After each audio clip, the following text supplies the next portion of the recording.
Did you hear me? What do we want? When do we want it? Greta Thunberg lashed out at international leaders at climate talks in Italy on Tuesday. At the Youth for Climate event, she said much had been promised to tackle global warming, but little done in the decades after the landmark Earth Summit. There is no planet B. There is no planet blah, blah, blah, blah, blah, blah, blah. This is not about some expensive, politically correct green act of bunny hugging or blah, blah, blah. Build back better, blah, blah, blah. Green economy, blah, blah, blah. Net zero by 2050, blah, blah, blah. Net zero, blah, blah, blah. Climate neutral, blah, blah, blah. Our hopes and dreams drown in their empty words and promises. Of course, we need constructive dialogue, but they've now had 30 years of blah, blah, blah, and where has that led us? Thousands of young activists converged on Milan this week, some 400 from around 190 countries.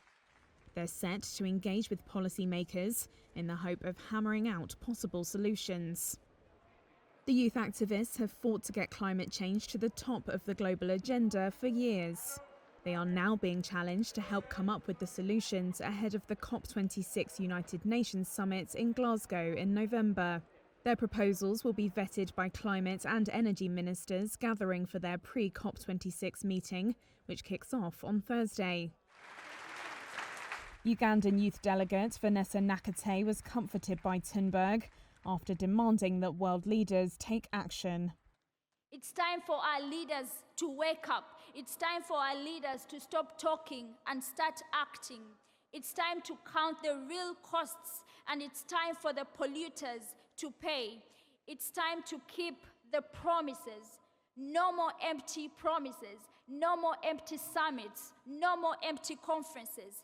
It's time to show us the money. It's time, it's time, it's time.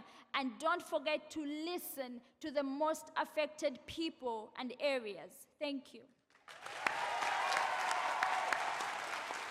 The UN COP26 conference aims to secure more ambitious climate action from the nearly 200 countries who signed the 2015 Paris Agreement.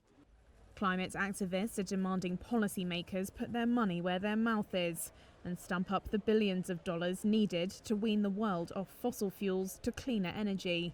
Fears that climate change is worsening grew after a UN report in August warned the situation was dangerously close to spiralling out of control. It added that the world would certainly face further disruptions for generations to come, during a year that has seen record-breaking heat waves, floods and fires.